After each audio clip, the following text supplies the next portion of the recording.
नमस्कार। हमारे शरीर के अंदर किडनी एक बहुत ही महत्वपूर्ण ऑर्गन होती है जो हमारे बॉडी के ब्लड को और बाकी चीज़ों को जो विषाक्त पदार्थ होते हैं उनको प्यूरिफाई करती है। इनको सही रखना हमारा दायित्व होता है। इनके अंदर अनायास कूड़े-कचरे नहीं डालना है, क्योंकि जितना आप प्रेशर देंगे, जितना आप विषाक्त पदार्थों को अपने शरीर के अंदर डालेंगे, उतना हमारे किडनी को ज़्यादा काम करना पड़ेगा और ऐसे सिचुएशन में कभी-कभी हमारा किडनी जो है वो 100% फंक्शन नहीं करता है, यानी 100% कार्य नहीं करता है। इसलिए चाहिए कि हमें जो बेवजह से चीज़ें हमें खाना पड़ता है या हम खा लेते हैं खुशी-खुशी में या गम में कभी-कभी आकर के। मैं बात कर रहा हूँ अल्कोहल और धूम्रपान की। तो मैं चाहता हूँ कि इनसे आप बचें और अपने अंदर, शरीर के अंदर आप खुशी हो या गम हो, बहुत ही सँभल करके अपने किडनी को ज़्यादा कार्य सौंपें।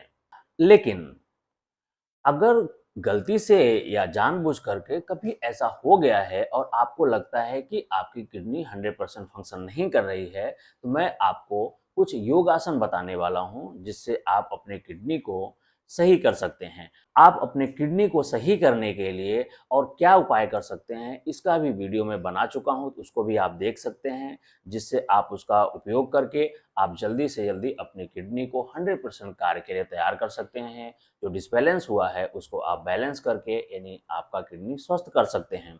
तो अब मैं यहाँ पर आपको बताने वाला हूँ कि अगर किडनी से कोई रिलेटेड कुछ प्रॉब्लम है तो उसमें आपको क्या करना है, कितने आसन करने हैं, कितने प्राणायाम करने हैं। इसके लिए आपको प्राणायाम एक करना है कपालभाति। तो आपको 30 सेकंड से शुरू करके आपको 5 मिनट तक कपालभाति करनी है। लेकिन इस बात का ध्यान रखना है कि स्ट्रोक्स बहुत ज़्यादा नहीं लगाने हैं, यानी बहुत ज़्यादा ज़ोर-ज़ोर से नहीं लगाने हैं, आराम से लगाने हैं। तो आपको देखिए कि करने कैसे हैं कपालभाति आपको 30 सेकंड से लेकर के 5 मिनट।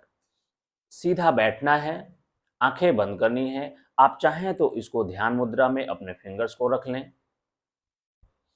थोड़ी देर आप शांत बैठ जाएँ, 10 सेकंड के लिए शांत बैठेंगे, तो आपकी बॉडी जो है, आपका माइंड वो शांत हो जाएगा और फिर धीरे-धीरे अपने नॉस्ट्रिल के द्वारा यानी अपनी नासिका के द्वारा आप पेट के फ़ोर्स से अपनी साँसों को बाहर की तरफ फेंकना है और मैंने कहा जैसे बहुत ज़ोर-ज़ोर से नहीं, आराम से।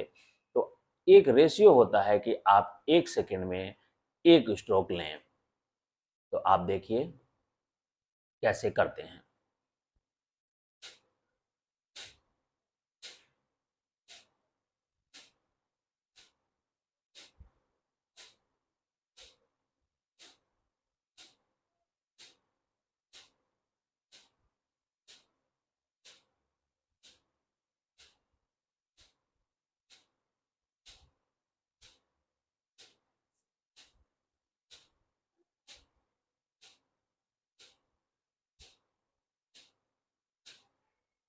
ये मैंने आपको 30 काउंट करके बताया, यानी 30 सेकंड करके बताया। इस तरह से आपको धीरे-धीरे 5 मिनट बढ़ाना है, एक साथ में नहीं बढ़ाना है। अगर आपको लग रही है कि थकान महसूस हो रही है, तो आप बीच में रुक सकते हैं, फिर थोड़ी ब्रेक के बाद उसको कर सकते हैं। थोड़ी ब्रेक ले लेंगे तो उससे आपको फिर से करने में सहायता मिल जाएगी। अब आसन पर आता हूँ मैं। तो आसन में आपको 2 आसन करने हैं, एक धनुरासन करना है, दूसरा चक्रासन। तो धनुरासन कैसे करते हैं वो आप देख लीजिए। तो आपको स्टमक पर लेटना है, इस तरह से आपको स्टमक पर लेट जाना है। लेटने के बाद आप दोनों पैरों को नी से फोल्ड कर लेना है आपको और हाथों से पकड़ लेना है एंकल्स को। तो पहले आप हेड को मैट से टिका कर रख लेंगे 2 से 3 सेकंड पोजीशन में आएंगे। बहुत ही आराम से करना है। अब सांस लेते हुए अपने लेग को ऊपर की तरफ खींचेंगे, अपर बॉडी को भी ऊपर की तरफ उठाएंगे, हेड को भी ऊपर की तरफ उठाएंगे इस तरह से। ऐसा नहीं कि आपको बहुत उठाना है, जितना हो सकता है उठाना है। सांस को यहाँ पर रोक के रखना है। कोशिश करनी है 5 से 10 सेकंड रुकें और फिर सांस छोड़ते हुए धीरे से नीचे आ जाएं। इस प्रक्रिया को आपको करीब 5 बार करना है स्टार्टिंग में, बाद में आप इसको बढ़ा सकते हैं आपके शक्ति के अनुसार, आपके स्ट्रेंथ के अनुसार। तो ये रहा धनुरासन, जिसको मैंने आपको बताया, तो इसको आप कर सकते हैं। और दूसरी एक्सरसाइज जो है, अब उसको चक्रासन चक्रासन कहते हैं। तो चक्रासन कैसे करना है वो आप देख लीजिए। चक्रासन में आप नॉर्मल ब्रीदिंग रख सकते हैं, मैं ब्रीदिंग के बारे में पहले ही बता दे रहा हूँ। जस्ट आपको पोस्चर में आना है और कोशिश करनी है कि 5 से 10 सेकेंड होल्ड करें। अगर उस पर होल्ड नहीं हो रहा है, रुक नहीं पा रहे हैं, तो कोई बात नहीं है, आप करें और वापस आएँ। इसको 3 से 4 बार कर लें। अगर आप होल्ड कर पा रहे हैं तो 10 सेकंड पर्याप्त होता है। तो आइए देखते हैं करना कैसे है।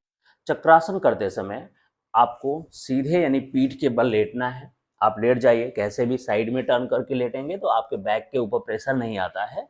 अदरवाइज आप कैसे भी लेट सकते हैं।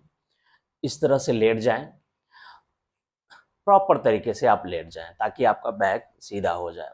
अब आपको एक एक करके दोनों पैरों को इस तरह से फोल्ड कर लेना है और दोनों पैरों के बीच में थोड़ा सा गैप रखना है। 1 से 1.5 फीट का आप गैप रख सकते हैं या आपके सुविधा के अनुसार आप जितना चाहें आप रख सकते हैं गैप। दोनों हाथों को आपको मैट पे रखना है इस तरह से, पाम्स को उल्टा करके। अब दोनों हाथों के और दोनों पैरों के सपोर्ट से आप अपने कमर को या अपने पूरे बैक को ऊपर लाना है और जितना हो सकता है ऊपर की तरफ उठाना है, ऐसे। यहाँ पर आप 10 सेकेंड रुक सकते हैं, नॉर्मल ब्रीदिंग, और फिर धीरे से नीचे आ जाएं। ध्यान रहे कि आपका जो शोल्डर है वो आपको मैट पर आना चाहिए, हेड को मैट पर नहीं रखेंगे। और करने के बाद, चक्रासन कंप्लीट करने के बाद आपको 10 से 20 सेकेंड शांत लेटना है क्योंकि ब्लड फ्लो उस समय बहुत तेज होता है हेड की तरफ। तो आराम से रुकना है। इसके बाद साइड में टर्न होकर के आप उठ करके बैठ सकते हैं।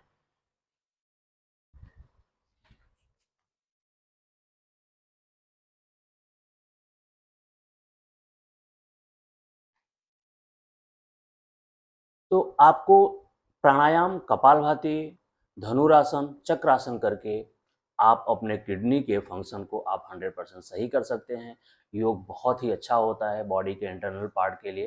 तो आप इसको ज़रूर करें और इसका लाभ उठाएं। नमस्कार।